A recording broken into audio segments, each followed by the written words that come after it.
En esta clase aprenderemos cómo usar el modo subjuntivo en inglés. No te vayas.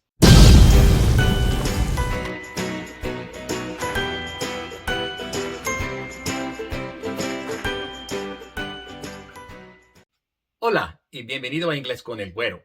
No te olvides de suscribirte al canal y también si estás interesado en beneficios adicionales, haz clic abajo donde dice unirse. Como dije, en esta clase vamos a aprender cómo usar el modo subjuntivo en inglés. Este es un tema un poco más avanzado, o al menos entre intermedio y avanzado. Así que si estás en un nivel más básico, puedes ver mi curso básico haciendo clic aquí. El subjuntivo no es un tiempo verbal, sino un modo verbal. El inglés tiene 4 modos verbales, igual que el español: el indicativo, el condicional, el imperativo y el subjuntivo. Usamos el modo indicativo para hablar de hechos, para indicar que algo es un hecho.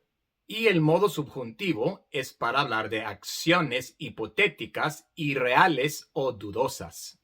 Por ejemplo, si digo, tú lo haces, esto es indicativo, es un hecho. Estoy indicando el hecho de que tú lo haces. En inglés sería, you do it. En el modo subjuntivo sería, que lo hagas. No es ni un hecho, sino una situación hipotética. Que lo hagas. Por ejemplo, espero que lo hagas. Es una situación hipotética. No estoy diciendo que lo has hecho, sino que espero que lo hagas. Es hipotético, irreal. En inglés sería that you do it. Que lo hagas, that you do it. Como podemos ver, en inglés se usa la forma base del verbo en el modo subjuntivo. That you do it. Do es la forma base del verbo. En español, el verbo cambia entre el indicativo y el subjuntivo. Haces, hagas, mientras que en inglés no es la forma base del verbo. Excepto en la tercera persona singular. Ahí sí tenemos una diferencia, porque en el modo indicativo sería he does it. Tenemos que agregar es. Así es en la tercera persona singular de los verbos en el presente simple del indicativo en inglés. You do it, pero he does it. Ahora, esto es indicativo, pero en el subjuntivo es that he do it. That he do it. En el modo subjuntivo, el verbo no cambia, permanece en su forma base sin importar el sujeto del verbo. That you do it, que lo hagas. That he do it, que él lo haga, no cambia. Ahora, ¿cómo usamos el subjuntivo? ¿En qué situaciones? La verdad es que el modo subjuntivo ha caído en desuso en inglés. No totalmente, se usa mucho en español, mientras que en inglés no tanto, pero todavía hay algunas situaciones en que se usa. Primero se usa para indicar el grado de importancia de algo. Por ejemplo, it's important that you be there. It's important that you be there. Es importante que estés ahí. Que estés ahí. That you be there. ¿Por qué usamos be? Porque en el modo subjuntivo se usa la forma base del verbo, be. Si estuviéramos hablando en el modo indicativo, sería you are there. Tú estás ahí. Tenemos que conjugar el verbo to be y como el sujeto es you, pues sería are. You are there. Tú estás ahí. Pero para decir que estés ahí, es importante que estés ahí. Eso es subjuntivo y por eso usamos la forma base, be. It's important that you be there. It's imperative that he arrive early. It's imperative that he arrive early. En el modo indicativo sería he arrives early. Tenemos que agregar una S porque tenemos tercera persona singular. He arrives early. Él llega temprano. Esto es indicativo, es el hecho de que él llega temprano. Pero para decir que él llegue temprano, subjuntivo, tenemos que usar la forma base del verbo, arrive. That he arrive, sin la S. It's imperative that he arrive early. La segunda situación en que se usa todavía el modo subjuntivo en inglés es después de ciertos verbos que indican cierto grado de obligación. Los verbos ask, request, suggest, recommend, insist, demand y require. Estos verbos son de obligación, diferentes grados de obligación. Y por eso el verbo que viene después va a estar en una de estas cláusulas subjuntivas con that. Por ejemplo, I suggest that we go. I suggest that we go. En inglés, el indicativo es we go y también el subjuntivo es that we go, porque el verbo no cambia. I suggest that we go. He recommends that she come. He recommends that she come. En indicativo sería she comes. Ella viene. Pero para decir que ella venga, subjuntivo, en inglés no cambia el verbo. That she come. He recommends that she come. El verbo permanece en su forma base. Y así es con todos estos verbos de grados de obligación. La tercera situación en que aún se usa el modo subjuntivo en inglés es con el modal may para expresar un deseo.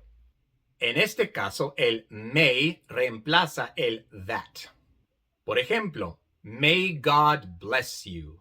May God bless you. Que Dios te bendiga. En indicativo sería God blesses you. Tenemos que agregar es porque God es tercera persona singular. God blesses you. Dios te bendice. Pero para decir que Dios te bendiga, subjuntivo, el verbo permanece en forma base. May God bless you. May he rest in peace. May he rest in peace. En indicativo sería he rests in peace. Él descansa en paz. He rests in peace. Con S. Pero para decir que él descanse en paz, subjuntivo, el verbo no cambia. May he rest in peace. Y así es para expresar este tipo de deseos en inglés, con may y el verbo en forma base. Y la cuarta situación en que todavía se usa el modo subjuntivo en inglés es después de if en el segundo condicional. Por ejemplo, si tuviera un auto, podría moverme.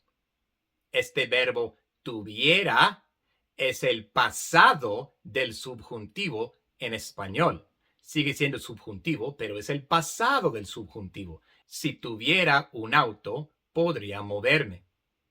Ahora, en inglés, el pasado del subjuntivo es idéntico al pasado del indicativo.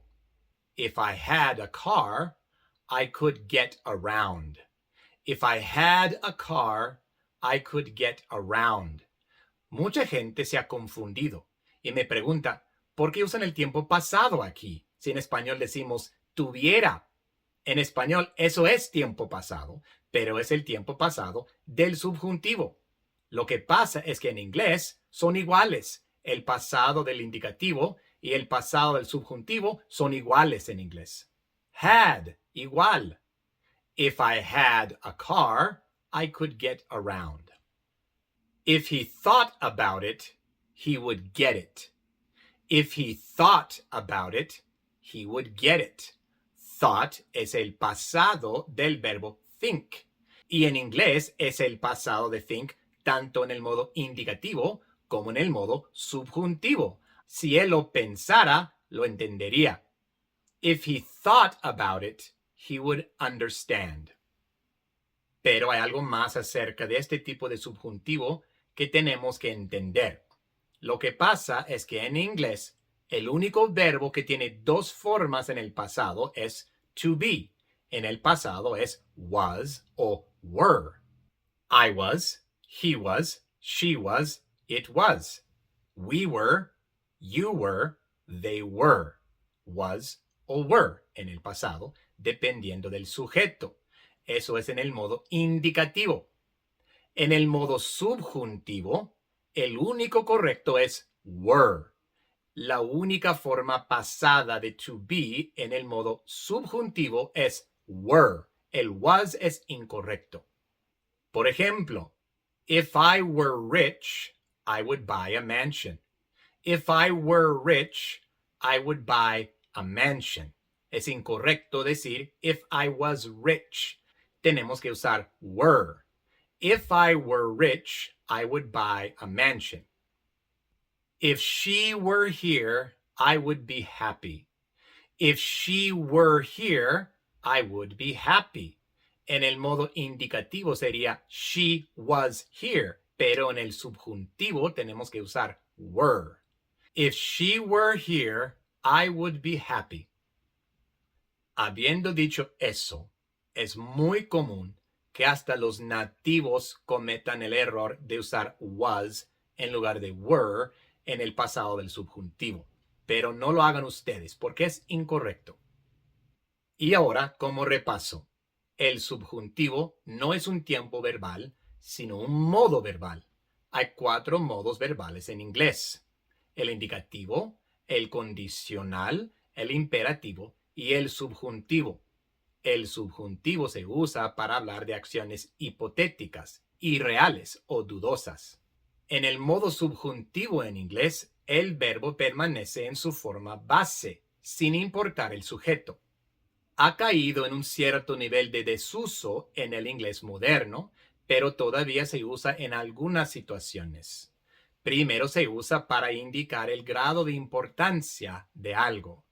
Segundo, se usa después de ciertos verbos que indican un cierto grado de obligación. También se usa con el modal may para expresar un deseo. Y finalmente se usa después de if en el segundo condicional.